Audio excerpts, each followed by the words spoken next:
What's up, everybody? It's the Tetragrammaton Man here, and I have got a bone to pick with ABC, NBC, CBS, CNN, whatever. All these different news organizations were completely wrong about the polling and what was actually happening the day of the election and leading up to the election. We were told by all the mainstream media that this was going to be a close race, that some people, some organizations thought it was in favor of Harris, some thought maybe slightly in favor of Trump, but otherwise this was going to be a race down to the wire.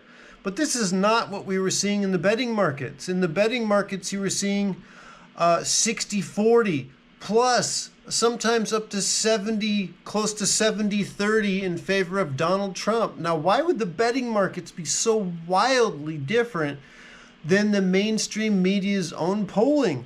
And not only were the betting markets wildly different than the mainstream media's own polling, but the Bitcoin community seemed to sniff out the win before any of the major media began even dropping a hint that Kamala Harris was losing counties and states that they thought that she was going to win.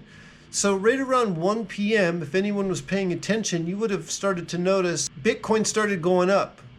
Like a lot. Like people were starting to pile their money into Bitcoin, and they were realizing this election was a lock for Donald Trump, who is a pro-Bitcoin candidate. But yet, if you looked at the major media at the same time, they were not either showing any results, or they were showing it was still very close and the odds were 50-50. But the people with money knew the odds weren't 50-50 at all. It was looking strongly in favor of Trump. And by the early afternoon, it was all but a lock. A possibility of some things going awry. But man, not only that, he was elected with a popular vote and with the sweeping command that hasn't been seen since really Reagan, or decades ago, a generation ago. So what in the holy crap is going on with you, mainstream media? All throughout the past 4 years, almost everything you've been reporting about has been BS. All throughout COVID, we got BS'd about the efficacy of the products, about the justification. We were told that things were safe and effective, and all steps we were asked to take were carefully thought out and scientifically accurate and sound. But they weren't. Okay, so if you didn't notice that over the past few years, I urge you to look back at John Campbell's videos. John Campbell was ultra pro Biden-Harris COVID policy until he started to realize over time that this is not unfolding at all like they said it would. The safety of the products were not nearly as safe or efficacious as we were told they would be. In fact, and the harm was being suppressed, that people were being harmed by these products, and that the VAERS and other reporting systems were showing signals, very strong signals, that something should be changed or stopped immediately. So not only were you lied to throughout COVID, you were censored, you were ridiculed, you were laughed at, you were coerced, your job was threatened. All this happened through the major media. You had people like Rachel Maddow telling you that literally COVID stops with you if you take the products into your body that they were telling you to take, that's it. That's all you got to do to save this whole situation. That was bullshit. You were being lied to. Even in the last election cycle, when Trump lost to Biden, the Hunter Biden laptop was suppressed. They had the FBI coming out claiming it was Russian propaganda, disinformation. All that turns out to be bullshit. All those dozens of people who signed on to claim that was Russian propaganda and it was not real, fake news, it was bullshit. It was real. The laptop was real. It contained incriminating evidence, which we have later gone on to see. So that was election interference. That was a real story that could have swayed that election, and it was stripped.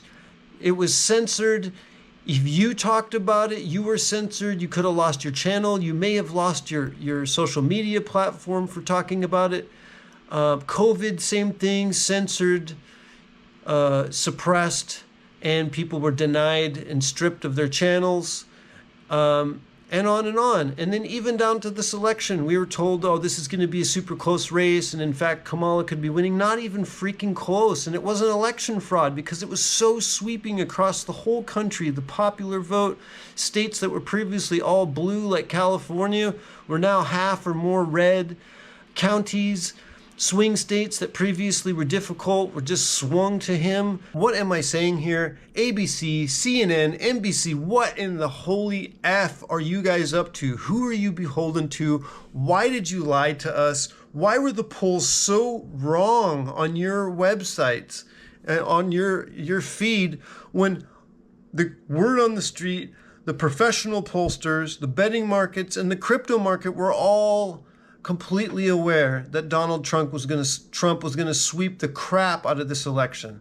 So if you didn't notice over the past 4 years that the major media cannot be trusted, maybe you'll notice it now, because polling is not something that's supposed to be wildly off between different markets. The crypto market, the betting market, and then the major media market seem to generate different numbers. And if the numbers in reality were aligned with the betting, the poly market, and the alternative media, then you really just got the biggest lesson you probably have ever had on how absolutely biased and bullshit ass this media has become. So if you're like me, you never turn on the TV, you don't watch CNN or ABC, you don't watch The View. None of these people really understand what's going on. They're hyper emotional.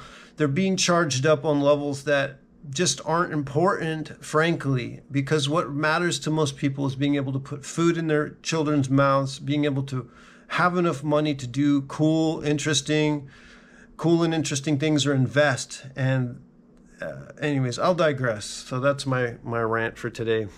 Hope you guys are doing great. Bye-bye.